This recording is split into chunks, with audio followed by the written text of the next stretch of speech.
Olá, fãs de tecnologia, tudo bem? Você sabe o que é um hacker? Embora muitas vezes ele seja visto como apenas aquele cara que invade máquinas e rouba os dados dos outros, eles na verdade participam de uma categoria profissional e bastante necessária, ainda mais em um mundo tão conectado como o de hoje. Neste vídeo vamos falar sobre o que é a cultura hacker e como ela pode ajudar nossa sociedade quanto à proteção e segurança digital. Vem com a gente!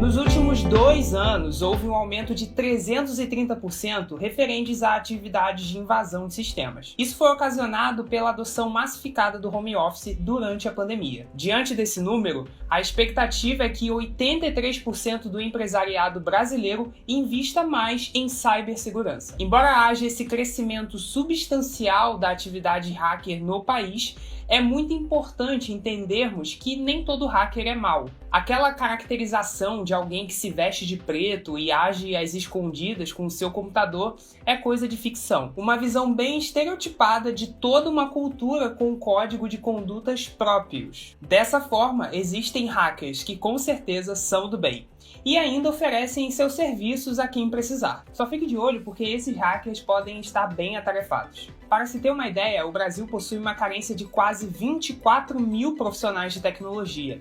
Trata-se de uma necessidade que não está conseguindo ser suprida, principalmente porque, segundo dados da Brascom, o Brasil forma cerca de apenas 46 mil especialistas em TI por ano.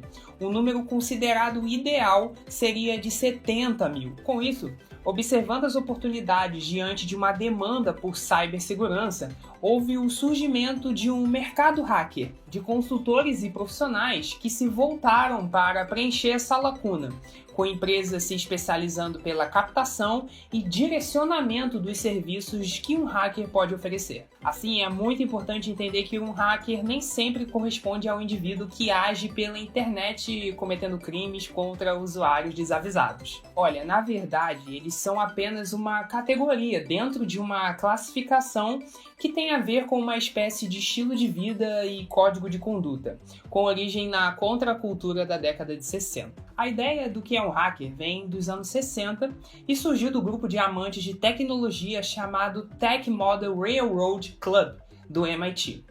Foi no Tech Model, inclusive, que surgiu o termo hack. Ele foi criado para definir a atividade de modificar computadores e sistemas no intuito de melhorá-los. Aos poucos, a ideia de aprimorar sistemas foi se tornando uma espécie de filosofia que chamamos de código de ética hacker. Esse código foi descrito em detalhes no livro Hackers, Heróis da Revolução Computacional, escrito por Stephen Levy, um jornalista especializado na área de tecnologia. Segundo Levy, o código se baseia em 5 princípios: aprimoramento do mundo, compartilhamento, abertura, livre acesso aos computadores e descentralização. De acordo com o autor, desmontar sistemas da computação farão a humanidade entender mais sobre eles e criar um conhecimento que poderá ser usado para desenvolver novos sistemas e, consequentemente, melhorar o próprio mundo. Para os hackers, a computação é um reflexo do mundo real.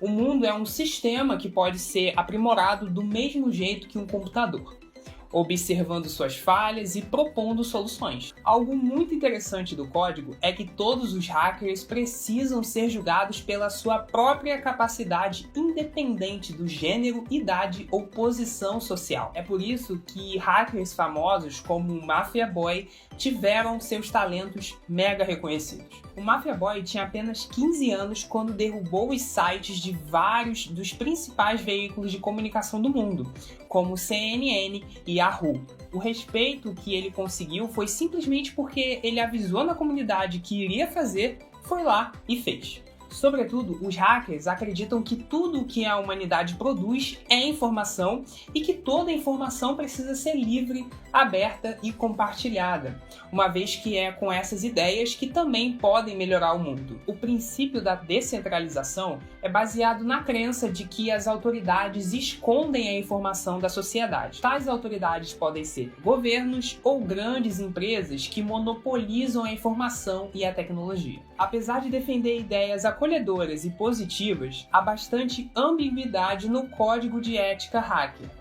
Isso é porque seus princípios podem ser interpretados de várias formas, o que leva justamente à formação daquela ideia de hackers a serviço do crime. Como a gente já viu, a forma como o código de ética hacker é interpretado pela comunidade é bastante diversa.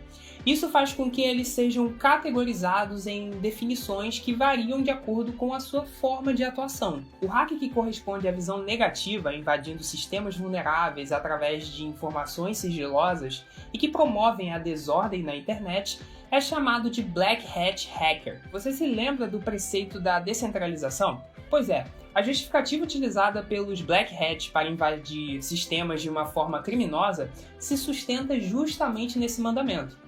Os hackers que conhecemos como hackers do bem são os chamados White Hat Hackers. Enquanto os Black Hat exploram falhas, os White Hat estão entre aqueles que acreditam que podem melhorar o mundo. O Steve Wozniak, que ficou fundador da Apple, é um deles. Além dos Black Hat e White Hat, há também os que ficam no meio termo e são conhecidos como Grey Hat, que costumam identificar as falhas dos sistemas e resgatar os dados a eles relacionados, mas não chegam a cometer crimes ou qualquer prática que leve maiores punições. Um exemplo da atividade de Grey Hat foi quando invadiram o Ministério da Saúde brasileiro. Em fevereiro de 2021, o site do órgão público foi hackeado por um Grey Hat que alertou sobre suas falhas de forma não muito educada, e ainda deixou o aviso de que o próximo invasor não seria tão bonzinho. Aparentemente, o Ministério da Saúde não ouviu o conselho e foi novamente alvo de um novo grupo, que dessa vez chegou a sequestrar dados dos usuários do Connect SUS. Uma outra curiosidade é que essa nomenclatura entre os hackers do bem e os hackers do mal vem da linguagem cinematográfica. Nos antigos filmes de Velho Oeste, os vilões geralmente usavam chapéus pretos, enquanto os mocinhos vestiam chapéus brancos. Essa prática era usada para fazer com que o público soubesse logo de cara a distribuição de papéis no filme. Assim, essa divisão entre chapéus brancos e pretos deram origem aos nomes White Hat e Black Hat. Quando o Ministério da Saúde foi invadido pelo Grey Hat, o que poderia ter sido feito? Bem, o certo seria entender que o sistema era vulnerável e, portanto, contratar alguém que pudesse arrumá-lo, não é mesmo? Para isso, o ideal era a contratação de serviços oferecidos pelos White Hat, que podem atuar na área de cibersegurança como especialistas em encontrar esse tipo de falha. Os White Hats, então, são os mocinhos responsáveis por identificar brechas no sistema e aí fechá-las. Obviamente, não é uma tarefa nada fácil. Não basta ler apenas um código, é necessário forçá-lo para entender até onde ele aguenta. A ideia é simular todas as condições de um ataque real e entender qual seria a lógica hacker utilizada por quem estivesse tentando invadir. É importante deixar claro que essas invasões normalmente são programadas e avisadas com antecedência ao contratante. O Tribunal Superior Eleitoral Brasileiro, por exemplo, é adepto desse tipo de prática e inclusive a divulga publicamente para atestar a segurança das nossas urnas eletrônicas. Obviamente, não é qualquer recém-formado em tecnologia que é recrutado para esse tipo de tarefa, tá? Um White Hat precisa ser exímio em uma série de critérios para que consiga identificar como seria a forma de atuação de um Black Hat. A confiabilidade no trabalho é tudo e ela pode ser conquistada através de certificações. Esses diplomas são normalmente concedidos por órgãos internacionais reconhecidos e respeitados, como é o caso do EC Council, organização de cibersegurança voltada ao e-commerce, e a Foundstone Ultimate in Hack da McAfee, que inclusive é pioneira nessa área. Enquanto o White Hat visa o fortalecimento dos sistemas, os Black Hat visam justamente o contrário. Eles exploram falhas para o benefício próprio em atividades consideradas ilegais. Tais práticas são chamadas de cybercrimes. Obviamente, se algo é crime, há uma lei atestando isso. No caso do Brasil, podemos contar com o Marco Civil da Internet e a Lei Geral de Proteção de Dados. Ambas têm como pauta o sigilo das nossas informações na internet e são consideradas pioneiras no que dizem respeito a políticas relacionadas às redes e ao ambiente virtual como um todo. É válido chamar a atenção que, para atingir seus objetivos ilícitos, os Black Hat se utilizam de práticas igualmente condenáveis. Entendendo sobre a atuação dos hackers, também entendemos o motivo da cibersegurança ser um dos temas mais discutidos atualmente. Isso vale para negócios de grande e pequeno porte, pessoas físicas e entidades governamentais. Para se contratar um hacker é necessário inicialmente tomar alguns cuidados.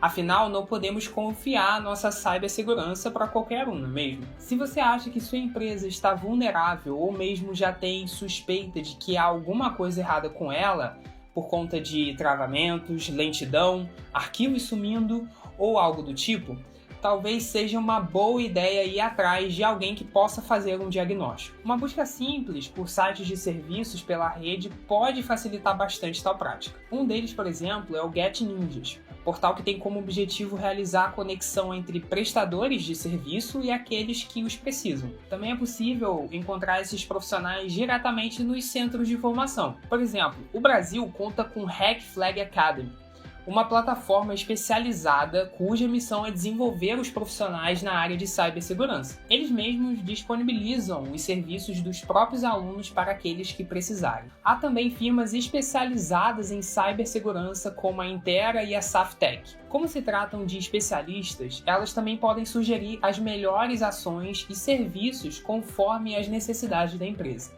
É válido lembrar que invasões de redes sociais como Facebook, Instagram ou o próprio LinkedIn se enquadram como atentados contra a segurança digital. Portanto, são práticas ilegais. O mesmo vale para invasões contra sites e servidores online. Não precisamos nem entrar em detalhes a respeito das informações bancárias, não é? E esse foi o nosso vídeo de hoje. Deu para entender um pouco sobre como contratar um hacker? Se você gostou, não se esqueça de curtir, compartilhar, se inscrever no canal e também ativar o sininho para não perder nenhuma novidade aqui no nosso YouTube quando a gente tiver vídeos novos ou lives, tá bom? Você encontra matérias sobre este assunto e tudo sobre ciência e tecnologia lá no nosso site. Basta acessar showmetech.com.br. E se você ainda tiver um tempinho livre, confira também o nosso especial sobre roaming internacional de dados móveis e como utilizá-los fora do Brasil, tá bom? O link, tá aqui na descrição, beleza? Então é isso, um grande abraço e até o próximo vídeo. Tchau, tchau!